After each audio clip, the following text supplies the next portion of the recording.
نہ آنے دیں گے کبھی آنچ ملک و ملت پر، نہ آنے دیں گے کبھی آنچ ملک و ملت پر، جواہر ادوں کے دنیا بسا رہے ہم۔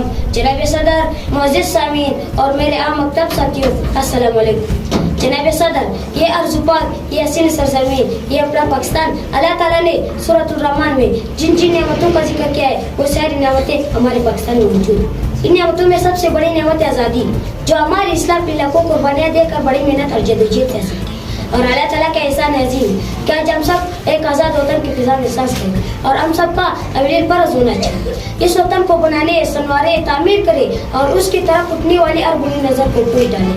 نہ خنجر اٹھے گا نہ تلوار ان سے، نہ خنجر اٹھے گا نہ تلوار ان سے، یہ بازو میرے آزمائے ہوئے ہیں۔ جناب صدر، آج کی اس محفل میں میرے کئی دوستوں نے ظاہر خیال کرتے ہیں مستقبل میں ڈاکٹر، انجینئر، سائنسدان، استاد وغیرہ بنانے کا اظہار کیا۔ اللہ تعالیٰ انہیں اپنی ارادوں میں کامیاب کرے۔ میں نے مستقبل میں اپنے لیے جس شعبے کا انتخاب کیا ہے وہ ہے پاک فوج کے بہادر اور مادر وطن کی خدمت کے جذبے سے بھری، جس کا ایک ایک جوان اپنے ملک حکم کے لیے جان دینے کا ذمہ جواب بنتا ہے، اور جب بھی ملک پر کوئی کڑی کچن آتی ہے تو وطن کی بیٹی جان ہتھیلی پر رکھے چلے آتے ہیں۔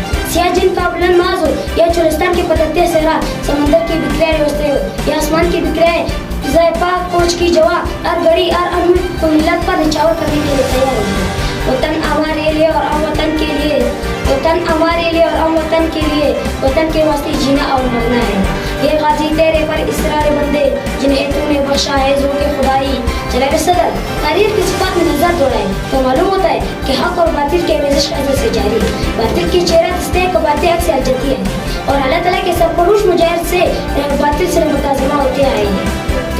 تو کوئی فرعون حضرت موسیٰ علیہ السلام کی جان کو در پہ ڈالتا ہے، تو کبھی نمرود حضرت ابراہیم علیہ السلام کو آگ میں ڈالتا ہے، تو کبھی حضرت بلال رضی اللہ تعالیٰ عنہ کو تبصرے پر لٹکا کر ظلم کا نشانہ بنا دیا جاتا ہے، تو کبھی نواسہ حضرت حسین علیہ السلام کو دریا کا پانی بند کرنا پڑتی ہے، تو کبھی صلاح الدین ایوبی کو عیسائیوں کی چمکتی ہوئی تلوار دھر کرنا پڑتی ہے، تو کبھی جزیہ ایمانی شراب طارق بن زیاد کشتیوں کو آگ لگاتا ہے۔ وہ سلام اسلام زندہ باد۔